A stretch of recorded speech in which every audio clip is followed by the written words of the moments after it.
Hi నిన్న ఆర్సీబీకి SRH match జరిగింది. ఆ మ్యాచ్లో అయితే కొన్ని రికార్డులు అయితే కొత్త రికార్డులు అయితే ఫామ్ అయినాయి.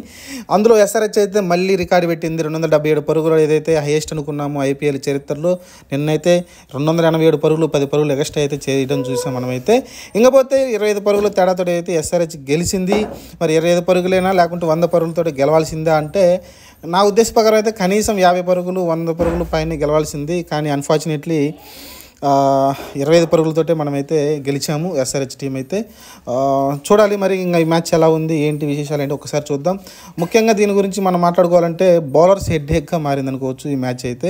ఎందుకంటే ఎస్ఆర్హెచ్ తరపున కావచ్చు లేకుంటే ఆర్సీబీ తరపున కావచ్చు ఏ బౌలర్స్ కూడా ఇక్కడ మినహాయింపు కాదు, అందరిని అయితే పిచ్చ కొట్టుడు కొట్టారు. ఓ పక్కన ఎస్ఆర్హెచ్ తరపున హెడ్ లేకుంటే అభిషేక్ శర్మ లేకుంటే క్లాసెన్ అలానే మార్కరం ఇలా అందరూ అలానే లాస్ట్లో వచ్చిన సమర్థ అయితే 10 బాల్లో 37 పరుగులు చేయడం కావచ్చు. అందరూ అయితే ఒక ఆట ఆడుకున్నారు అనుకోవచ్చు బౌలర్స్ని అయితే. ఇంకపోతే అటు పక్కన ఆర్సీబీ తరపున కూడా ఎస్ఆర్హెచ్ బౌలర్స్ని ఆడుకున్నారు. కోహ్లీ డూప్లెసిస్ స్టార్టింగ్లోనే మంచిగా 42 పరుగులు 62 పరుగులతో అయితే వికెట్ పడకుండా మంచిగా ఆడడం చూసాం. పవర్ ప్లేలో 79 పరుగులు చేశారు. ఆ తర్వాత మిడిల్ ఆర్డర్లో కొంచెం బ్యాట్స్మెన్స్ తడబడ్డారు. కానీ రజత్ పడిదర్ కావచ్చు, సౌరవ్ చౌహాన్ కావచ్చు వీళ్ళు కొంచెం తడబడ్డారు. విల్ జాక్స్ కావచ్చు వీళ్ళైతే ఏం ఆడలేదు. తర్వాత వచ్చిన దినేష్ కార్తిక్ అయితే డూప్లెసిస్తో కలిసి బ్రిలియంట్ పార్ట్నర్షిప్ నెలకొల్పి ఎక్సలెంట్ నాక్ అయితే ఆడడం చూసాం. ఆ తర్వాత లోమ్రో తోటి అలానే అనుజరావుతో కలిసి 50-50 పార్ట్నర్షిప్. ఆ లాస్ట్లో 6వ వికెట్కి 7వ వికెట్కి అయితే 50-50 దాదాపు 120 పరుగుల పార్ట్నర్షిప్ అయితే వాళ్ళ ముగ్గురు మధ్య రావడం చూసాం. అదే మ్యాచ్ని టర్న్ చేసింది అనుకోవచ్చు.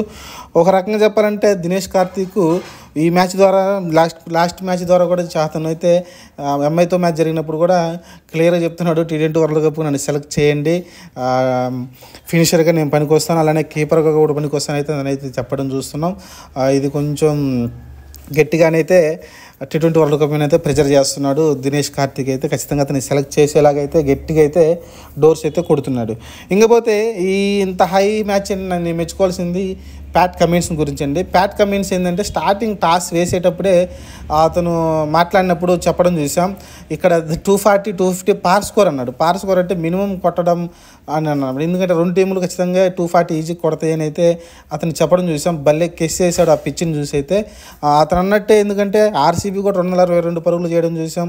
అలానే ఎస్ఆర్హెచ్ స్టార్టింగ్ బ్యాటింగ్ చేసి 287 పరుగులు చేయడం చూసాం. మరి రెండు కూడా అతను చెప్పిన ప్రకారమే 240 ఏదైతే 255 పరుగులు ఉన్నాయో ఈజీగా అయితే రెండు టీంలు దాటేసినాయి. కాబట్టి అతను పూర్తిగా పిచ్చిని అయితే స్టడీ చేశాడైతే నాకు అనిపించింది. సూపర్ గెస్సింగ్ చేశాడు అతనైతే. ఇంకా అతను అలానే 3 వికెట్లు కూడా తీసుకున్నాడు, ఇంపార్టెంట్ వికెట్లు. అలానే మార్కండే కూడా 2 వికెట్లు రావడం చూసాం. మాకు కొంచెం బౌలింగ్ బెటర్గా చేశారు ఎవరంటే విల్ జాక్స్ మన ఆర్సీబీ తరపున అయితే స్టార్టింగ్ పవర్ ప్లేలో స్టార్టింగ్ బౌలింగ్ వేయడం చూసాం. ఒక 2 ఓవర్లు అయితే మంచిగా వేయడం చూసాం, అంత క్రిటికల్ సిచ్యువేషన్లో కూడా. ఆ తర్వాత వేసిన 3 ఓవర్లు కూడా పిచ్చ కొట్టడైతే కొట్టడం చూసాం. ఫర్గూసన్ కానీ టాప్ లైన్ కానీ కొట్టడం చూసాం. కానీ ఏదైతే జాక్స్ వేసాడో 2 ఓవర్లు అయితే పెద్ద స్కోర్ అయితే రాలేదు. అతను 18 పరుగులు 20 పరుగులు ఇచ్చాడు అంతే 2 ఓవర్లు కలిపి కూడా చాలా తక్కువ పరుగులు అయితే ఇవ్వడం చూసాం.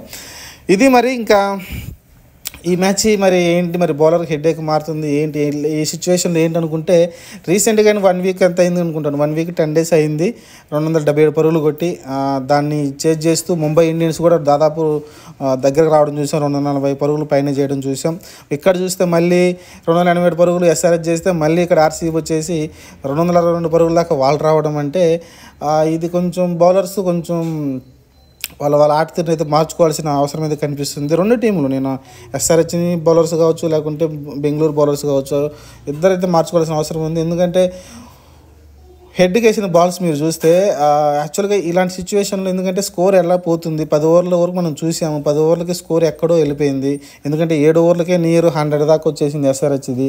కాబట్టి ఎలాంటి బాల్ వేసినా కొడుతున్నారు. కాబట్టి అప్పుడు మనం నేర్చుకోవాల్సింది ఏంటంటే టెస్ట్కి ఏదైతే మనం బౌలింగ్ వేస్తామో లైన్ అండ్ లెంత్ కరెక్ట్గా ఒకే ఏరియాలో వేయడం. మనము వేస్తే ఒక సైడ్ కొట్టించడం అనమాట. పిల్లర్స్ అందరినీ ఒక సైడ్ పెట్టేసుకొని, రైట్ సైడ్ అయితే రైట్ సైడ్, లెగ్ సైడ్ అయితే లెగ్ సైడ్ పెట్టేసుకొని, మీరు ఆఫ్ సైడ్ ప్లేయర్ పెట్టుకొని మొత్తం ఆఫ్ సైడ్ బాల్స్ వేస్తూ ఉంటే ఏదో ఒక బాల్ ఖచ్చితంగా మిస్ టైం అవుద్ది. ఒకటే బాల్ వేస్తూ ఉండాలి. అది వేస్తూ ఉంటే ఏదో టైంలో ఒక బాల్ అయితే మిస్ టైం అవుద్ది. కానీ ఇక్కడ ఏంటంటే చాలా ట్రై చేశారు. ఒక బాల్ ఫుల్ యార్కర్ వేస్తే ఒక బాల్ ఆఫ్ సైడ్ వేస్తారు, ఒక బాల్ వచ్చేసి లెగ్ సైడ్ వేస్తారు. అలానే ఇంకా అతను ఈజీగా అయితే 4లు అయితే తరలించడం చూసాం. హెడ్ అయితే అలానే షార్ట్ పిచ్ బాల్ని తరలించడం చూసాం. ఇలా ఏ బాల్ వేసిన అయితే పిచ్చగా అయితే ఆడడం చూసాం. అతను దాదాపు 40 బాల్స్లోనే 39 బాల్స్ 40 బాల్స్లోనే అతను సెంచరీ కూడా చేయడం చూసాం. హెడ్ అయితే అంత చాలా ఫాస్ట్ చేశాడు. ఇది ఫాస్టెస్ట్ అనుకుంటాను. ఇంతకుముందు మన క్రిస్ గేల్ చేశాడు 30 బాల్స్లో 100 ఏమి చేశాడు అనుకుంటాను. అప్పుడు 175 దాకా కొట్టాడు అనుకుంటాను. అదే హైయెస్ట్ ఇప్పటి వరకు ఐపీఎల్లో స్కోరు ఒక పర్సన్కి అయితే. మరి ఈరోజు హెడ్ కూడా అలాంటి రీతిలో అయితే ఆడడం చూసాం. అలానే ఆ తర్వాత వచ్చిన క్లాసెన్ ఏదైతే పవర్ ప్లేలో మంచి స్టార్టప్ వచ్చిందో, ఆ తర్వాత మిడిల్ ఆర్డర్స్లో కొంచెం డ్రాప్ అవుతుంది స్కోర్ అనేది. కానీ డ్రాప్ కాకుండా అయితే క్లాస్ని అయితే ఒక క్లాస్ చూపించారు అనుకోవచ్చు. ఏదైతే ఆ రోజు ముంబై మీద జరిగిందో సేమ్ అలానే ఆ రోజు కూడా అభిషేక్ శర్మ అలానే హెడ్ ఏదైతే మంచి ఓపెనింగ్ భాగస్వామ్యం ఇచ్చిన తర్వాత క్లాస్ని వచ్చి ఎలా అయితే ఆడాడో ఈరోజు అదే తీరులో ఆడడం చూసాం. అలానే క్లాస్ని అబ్దే ఆర్డర్ పంపించి కూడా మంచి పని చేశారు. 1 డౌన్ పంపించారు 3వ బ్యాట్స్మెన్కి అయితే. అదొక మంచి పరిణామం అనుకోవచ్చు. ఎందుకంటే స్టార్టింగ్ వచ్చి ఒక 2-3 బాళ్ళు నిదానంగా ఆడిన బాల్స్ ఎక్కువ ఉంటాయి కాబట్టి 4-5 బాళ్ళు ఆ పిచ్ ఎలా బిహేవ్ చేస్తుంది చూసుకొని ఆడే ప్రయత్నం చేయొచ్చు. ఎందుకంటే లాస్ట్లో వచ్చి 2-3 ఓవర్లు అన్ని హిట్టే చేయాల్సి ఉంటుంది. ఒక మంచిది అయితే ఇచ్చారు అతనికి అవకాశం అయితే, మంచిగా దాన్ని సద్వినియోగం చేసుకున్నాడైతే చూడాలి. మార్కరం డౌన్ ఆర్డర్ వెళ్ళి ఇంకా సెకండ్ ప్లేస్లోనే ఉంటాడేమో చూడాలి మరి ఇంకా అతను 1 డౌన్ వస్తాడో లేడు అనేది. ఇది ఓవరాల్గా ఇంకా చెప్పుకోవడానికి ఇంకా ఈ మ్యాచ్ గురించి రికార్డులు అన్ని మోతలే ఉన్నాయి. సిక్స్లు కానీ అన్ని సిక్స్లు కూడా హైయెస్ట్ ఉన్నాయి అనుకుంటాను. దాదాపు 38 బౌండరీలు మొత్తం వచ్చి అనుకుంటాను. అలా ఓవరాల్గా సిక్స్లు కూడా హైయెస్ట్ ఉన్నాయి ఈ మ్యాచ్లోనే. ఇంకా అన్ని ఓవరాల్గా చూసుకుంటే అన్ని రికార్డులు ఉన్నాయి. 4s కావచ్చు 6లు కావచ్చు అన్ని రికార్డులు అయితే ఎక్కువ ఉన్నాయి. ఎందుకంటే బోత్ టీమ్స్ నుంచి ఎక్కువ 6లు అయితే రావడం చూసాం మనమైతే.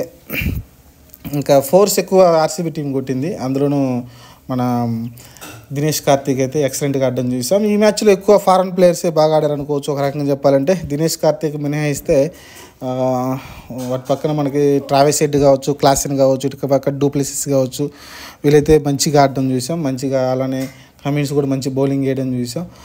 ఇది ఫారెన్ ప్లేయర్స్ ఆట అనుకోవచ్చు. ఫారెన్ ప్లేయర్స్ దీన్ని మంచిగా ఆడారు దీని వరకు అయితే.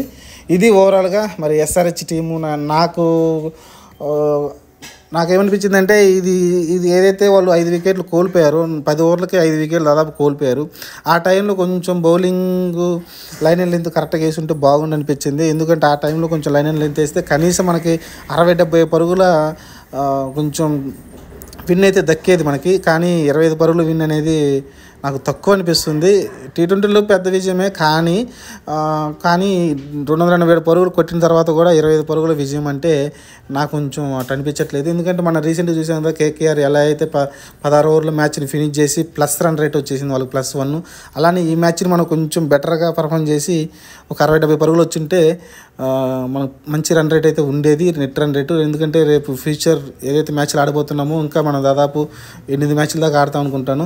ఆ మ్యాచ్లో మనం ఏదైతే క్వాలిఫై అవుతామో ఆ క్వాలిఫై అయిన టైంలో మనం టాప్ 2 ప్లేస్లో ఉండాలంటే ఈ నెట్ రన్ రేట్ అయితే చాలా కీలకం కాబోద్ది. అందుకని నెట్ రన్ రేట్ అయితే చాలా అవసరం. ఇలాంటి పెద్ద మ్యాచ్లప్పుడు ఈ హై స్కోరింగ్ గేమ్స్లో మనం ఎక్కువ మార్జిన్తో గెలిస్తే మనకి ఎక్కువ అవకాశం అయితే ఉంటుంది టాప్ 2లో ఉండటానికైతే. ఆ ప్రయత్నం అయితే చేయాల్సి ఉంటుంది. మన ఎంఐ టీంతో కూడా అలానే అయిపోయింది. ఆ తర్వాత మ్యాచ్ అయితే మనం చేజ్ చేసినప్పుడు తక్కువ ఓవర్స్లో అయిపోద్ది అనుకుంటే కుదరలేదు. వెంటనే వికెట్లు పడటంతో అయితే అది కూడా క్లోజ్ మ్యాచ్ అవ్వడం చూసాం మనమైతే. ఇలా అయితే కొంచెం ఈజీగా గెలవాల్సిన మ్యాచ్లని లేకుంటే ఎక్కువ మార్జిన్తో గెలవాల్సిన మ్యాచ్లని అయితే చేతులారా వదిలేసుకుంటుందేమో ఎస్ఆర్హెచ్ టీము అనుకుంటున్నాను నేను. ఎందుకంటే రేపు ఖచ్చితంగా ఇది ఇంపాక్ట్ చూపిస్తుంది మన టాప్ 2లో ఉండాలంటే. ఈ రన్ రేట్లు అప్పుడు అనుకుంటాము ఇక్కడ కొంచెం మార్జిన్ ఎక్కువతో గెలిస్తే మనం ఖచ్చితంగా టాప్ 2లో ఉండేవాళ్ళం కదా అనుకుంటాం. కాబట్టి ప్లే ఆఫ్స్లో వచ్చినప్పుడు చాలా ఇబ్బంది అవుద్ది. చూద్దాం మరి ఎప్పటికైనా విజయమే కాబట్టి. ఆల్రెడీ కమిన్స్ని కూడా అంచనా వేశాడు. ఇది 240 టార్గెట్ ఉండే పిచ్ అనేది ముందే చెప్పాడు. కాబట్టి ఇక్కడ మన బ్యాట్స్మెన్ ఎస్ఆర్హెచ్ బ్యాట్స్మెన్ 287 కొట్టినప్పుడు వాళ్ళు 260 కొట్టడం ఆశ్చర్యం ఉండదు. ఎందుకంటే అటువైపు కూడా మంచి అసలు బ్యాటింగే వాళ్ళకి మెయిన్ ఆయుధం వాళ్ళకి ఆర్సీబీకి. ఎందుకంటే డూప్లెసిస్ కావచ్చు, లేకుంటే కోహ్లీ కావచ్చు, దినేష్ కార్తీక్, లోమ్రోరు, అలానే మిగతా రజత్ పటిదార్ కావచ్చు, వీళ్ళందరూ కూడా మంచి బ్యాట్స్మెన్స్ ఉన్నారు వాళ్ళ దగ్గర. మెయిన్ బౌలింగ్ కన్నా బ్యాట్స్మెన్సే మెయిన్ ఉంటారు. చాలామంది వాళ్ళ బౌలింగ్ అంటున్నారు కానీ మంచి బౌలర్స్ ఉన్నారు. కానీ ఫర్గ్యూసన్ అలానే టాప్లీ కూడా వరల్డ్ క్లాస్ బౌలర్స్ వాళ్ళు. కానీ వాళ్ళైతే ఈ పిచ్ మీద తేలిపోయారు. అలానే మన భువనేశ్వర్ కూడా తేలిపోయాడు కదా, దాదాపు ఎక్కువ స్కోర్సే ఇచ్చాడు. 15 per ఓవర్కి అయితే ఇవ్వడం చూసాం. ఇక్కడ ఎవరు మినహాయింపు కాదు, అందరిని అయితే టార్గెట్ చేసి పరుగులు అయితే సాధించడం చూసాం బౌలర్స్ పైన అయితే. ఇది ఓవరాల్గా. మరి ఈ మ్యాచ్ గురించి మీరేమనుకుంటున్నారో కామెంట్ సెక్షన్ పెట్టండి. Thank you.